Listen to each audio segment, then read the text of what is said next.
Good evening. Thank you for being here. Tonight, I want to take us on a short, solemn journey. A journey into love shown by suffering. We'll think about how God suffered for us, what that suffering reveals about Him, and what it means for our lives today. We often talk about God's power, His wisdom, His glory. Those are true, but there is another face of God we must not miss. God who stoops. God who chooses vulnerability. God who suffers because He loves.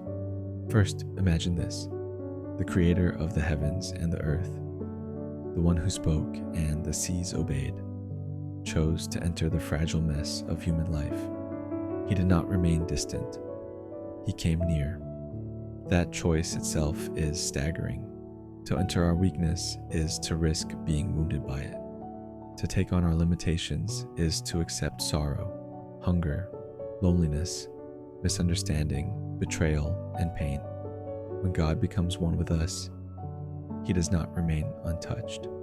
He takes on what we feel. This is the mystery: the infinite becoming finite, the immortal participating in mortality. Not to show off power, but to share our condition. Not to condemn, but to redeem.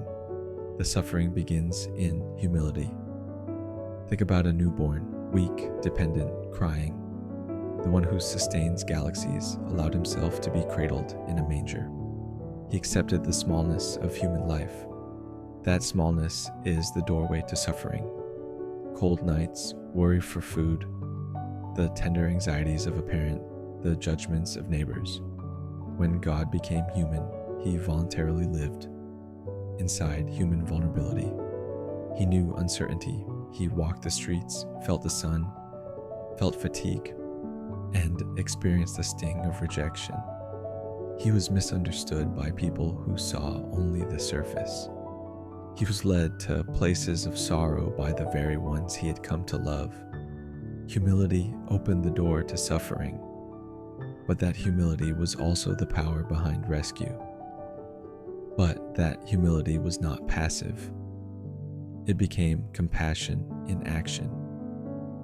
Wherever there was sickness, He healed. Wherever there was emptiness, He offered comfort. Wherever there was loneliness, He stayed. Imagine sitting with someone who is grieving.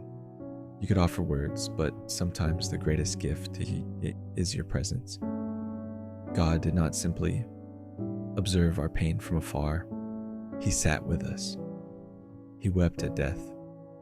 He welcomed children when others pushed them away. He listened to outcasts. Suffering for others is not only pain endured, it is compassion enacted. It is the choice to feel what the other feels, to enter their world and carry part of the load. As His compassion grew, so did the resistance against Him.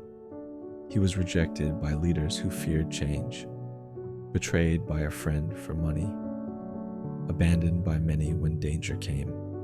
Think about betrayal, one act from someone close that can pierce a heart like no other hurt. The path to the cross was a trail of deep human suffering, mockery, false accusations, loneliness in the dark hours before dawn. He stood trial, not for crimes He committed, but for love He offered. He bore the weight of misunderstanding and the cruelty of people who could not see the truth. There is something almost unbearable about being rejected by the very hearts you came to save. Yet He accepted it. He chose to carry the burden of rejection so that reconciliation might be possible. Now we come to the cross. It is the place where suffering and love meet. In a way, our minds struggle to fully grasp. The cross was physical torment, real, brutal pain, but it was also spiritual. He cried out questions of abandonment, the kind of cry that echoes the darkest moments of the human soul. Imagine feeling separated from the source of life itself. Imagine carrying not only your own pain, but the brokenness of a whole world. Every lie, every cruelty, every act of selfishness. Why would the Creator allow this? Because love does not coerce, love gives. Real reconciliation requires exposure, vulnerability, and the willing taking on of consequences. The cross is not merely punishment, it is the decisive act of a love that refuses to leave us where we are. It is a bridge built with suffering, and this suffering was not pointless. From the cross comes a decisive yes to the worth of every human life, even those who hate, even those who turned away. The cross declares, "You are worth the cost." But the story does not end in death. There is resurrection. The same one who suffered rises, not to erase the memories of pain, but to transform them.